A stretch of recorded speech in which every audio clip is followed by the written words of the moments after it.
Now listen carefully and answer questions 21 to 24. Come in, Helen. How can I help you? Well, I'm doing research for the anthropology assignment, and I was hoping to check a few details. Sure. You chose the topic of Pacific Island Tapa Cloth, didn't you? What have you found out so far?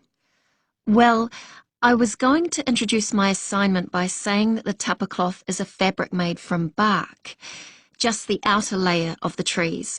It's particularly common in the Pacific Islands, but not exclusive to them. In fact, many other peoples around the world have made high-quality cloth from bark. But what sets Pacific Tapa apart is the incredible variety of roles it's played in this region. Yes, nice introduction, though I think you could be more specific regarding dates. Okay, so what about the raw materials used? Well, tapa cloth is made from several species of tree. In the Pacific, the paper mulberry tree is most common, but it doesn't thrive in all conditions. In fact, it wasn't originally found in the islands, but was carried in their canoes by the first migrants. Tapa is also made from the breadfruit tree, which is convenient because its fruit is a staple food. The paper mulberry tree is only grown for tapa making, though. Yes, that's good. Now, what about the Maori people here in New Zealand? But the Māori don't make tapa now. That's right, and you need to account for it. We know that when Maori migrated here from the other Pacific Islands, they were prepared to make tapa because they brought the paper mulberry tree with them. The thing was, after they'd been in New Zealand a bit, they found the flax plant, which is superior to tapa because it makes a stronger fabric. By the time Europeans arrived in the 18th century, Maori were making all their fabric from flax and had been for some time. Okay.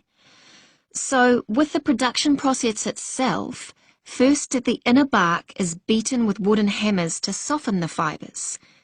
Then the different pieces are glued together using an adhesive paste made from the arrowroot tuber. This is the only way to fabricate large pieces of cloth because bark strands are too fine to be woven together and stitching isn't strong enough.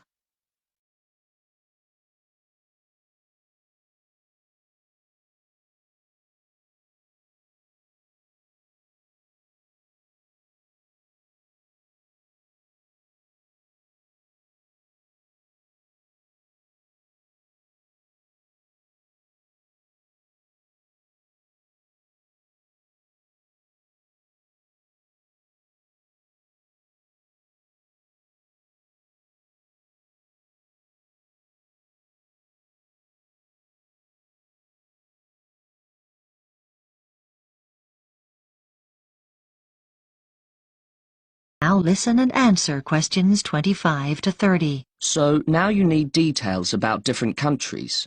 Where would you start? I think Samoa is the obvious place. It's famous for its very fine cloth called siapo, which is hand-painted with representations of the ancestors.